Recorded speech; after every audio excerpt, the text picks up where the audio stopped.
I just sat down and realized that I have to sum up the plot of this movie in this review. I have no idea how I'm going to do that.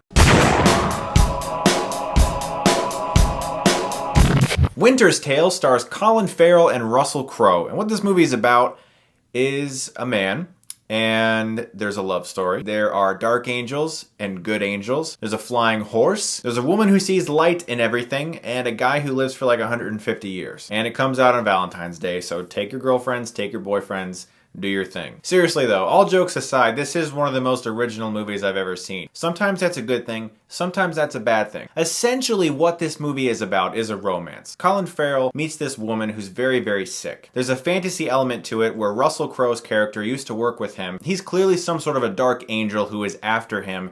And I can't really explain much else of the plot without spoiling things, but it is a very original movie, and sometimes that is a very good thing during this film. There are times in this movie where I had no idea where it was going. It was very difficult to predict, and that is definitely a plus. It's also a very good-looking movie. It's well shot. It's well made. It looks very nice. The cinematography is gorgeous. Some of the special effects could have been a little bit better. I enjoyed watching this movie purely because of how different it was and how original it was, and the performances were fantastic. Colin Farrell was very good in this movie. Russell Crowe was really hamming it up as this evil character, but I enjoyed his performance because he was clearly having a ball being super cheesy into the role, really chewing up the scenery. There was also a very unexpected cameo that I will not spoil that I think was pretty cool and added to the film, and it was a plus for the movie. But there are some problems with this movie, and namely the fact that it tries to balance so many different types of a movie all in one. As I said, it's very difficult to sum up the plot for this movie. It's so many different movies all meshed into one.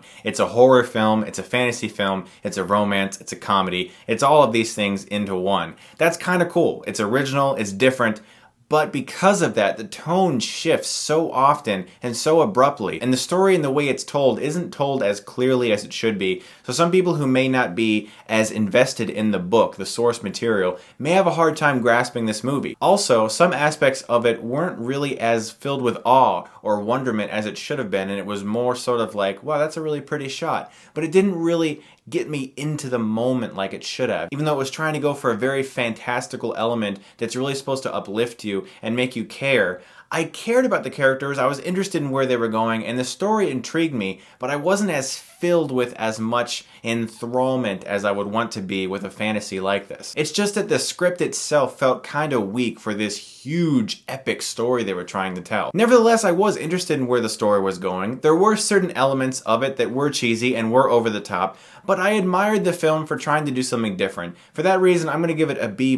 I wouldn't necessarily recommend seeing this in theaters. I do admire the effort they put forth in this movie, trying to do something very different. I know that Martin Scorsese at one point in time was thinking of making this movie, but he deemed the book unfilmable, and I can see why, because it's kind of hard to describe this movie, honestly. So guys, if you have seen the movie or if you have read the book, I'm curious to know what your thoughts are, the comparisons, the differences. If you think that the movie was able to live up to what was in the book, I'm very curious to know what you think. As always, guys, thanks so much for watching, and if you like this, you can click right here and get Stuckmanized.